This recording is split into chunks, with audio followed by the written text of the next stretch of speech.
सबसे पहले जेल पे शुरू करता हूं। जेल के हालात क्या हैं? जेल के हालात सुनिए। जेलों में जो बदतर हालत है, जो अफसरों की मनमानी है, जो नेताओं की मनमानी है, वो आपको मालूम है। जेलों में बेड भी हैं, जेलों में अच्छे गद्दे भी हैं, टीवी भी लगे हुए हैं, पर उन्हीं लोगों के लिए लगे हुए हैं जो पैसे देते हैं। 12 नंबर कहने में अच्छी सुविधा है, 11 में कुछ कम है और 9 में वही घसा पीटी है, क्योंकि उसने पैसा नहीं दिया। एक तो सबसे पहले माने मंत्री जी, जेलों का थोड़ा ध्यान दीजिए। सभी प्रकार के कैदी एक बार में बांटते हो, वो कैदी आपस में लड़ते हैं, आए दिन जेलों के अंदर झगड़े होते हैं, लोग मरते हैं।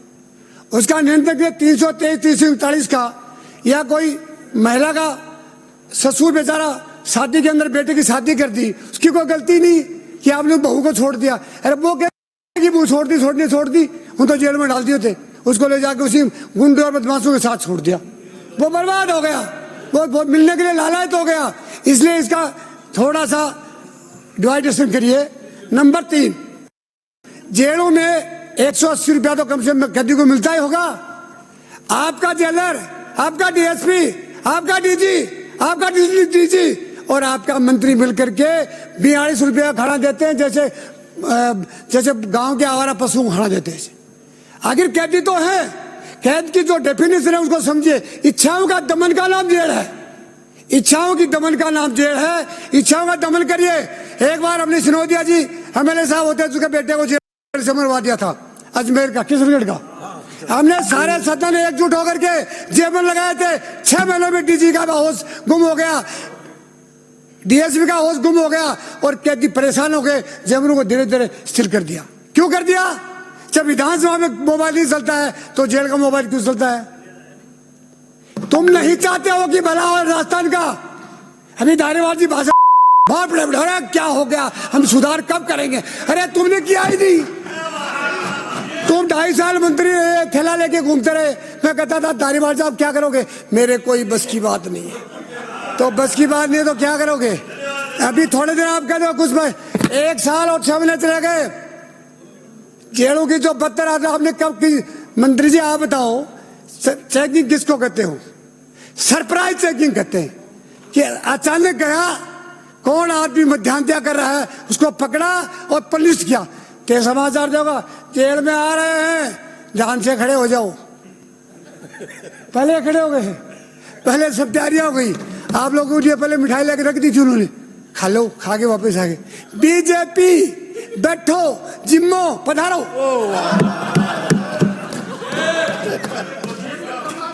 हाँ, ज्ञान की बात है, ले लो।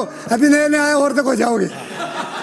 अब उसके बाद अरे नहीं, अभी इच्छा नहीं है, तुम्हारी इच्छा नहीं है। मंत्री बना दिया ना, इच्छा टूट गई। मैं ये कह रहा हूं, जो व्यक्ति काम करता है वो सरप्राइज चेकिंग करता है, अचानक जाता है, अधिकारी की मध्यांतर को पकड़ता है और पुलिस परेड करके उसको वहां से रिलीव करता है। करते ही नहीं हो। कितने रेंजरों को रिलीव किया, कितने को सस्पेंड किया। अब हमारे आदरणीय मुख्यमंत्री जी को 2 पैसे का बलात्कारी झंडूनाथ और 3 बार उसका अल्टीमेटम दे चुका। कहाँ की पुलिस है? कहाँ का जेलर है? कहाँ का डीजी है? क्या कर रहे हो? क्या पैसे लेने के लिए बैठे हो क्या? ये कमाने के लिए आगे? ये छिली गुड़ी है क्या? ये सदन है, इसमें जो भी अपराध करता है, जो पाप करता है, जो भ्रष्टाचारी करता है, उससे बड़ा देश का देशद्रोही को हो नहीं सकता। यहाँ आया हो तो काम करिए, समाज को दिशा दीजिए। ये आओ चाहे तुम आओ, ये भी ढाक के 3 पात, ये भी ढाक के 3 पात। अरे जो डीजी चला गया, रिटायरमेंट हो गया जेल का, उसके साथ में सिपाही भी चले गए। तुमने पूछा कि सिपाही कहाँ हो? पूछा क्या? अरे डीजी के साथ में सिपाही पानी दे रहे हैं, कोई कपड़ा धो रहा है, कोई गाय को चला रहा है। किस बात का रिटायरमेंट हो गया? अपने घर जाइए और नौकरों की शौक है तो आसाम से मंगाइए। अगर नौकरों की शौक है तो सिलीगुड़ी से मंगाइए। हमारे पुलिस का गाड़ी कमाए, गरीबी कमाएगा। 10 सिपाही तुम्हारे पानी दे रहा है, किस बात का दे रहा है? कौन सी सरकार ने आते दिखाया कि सिपाही अपनी लाइन में हाजिरी करेंगे? सारे मंत्री दागी हैं, मुख्यमंत्री को जी निकल लाग रहे हैं, कहते मेरी जांच नहीं हो जा। और मेरे क्या कहते मेरी जांच नहीं हो जा। होड़ लाग रही, किस जांच की जांच हो जाएगी? सरकार तुमको पैसा दे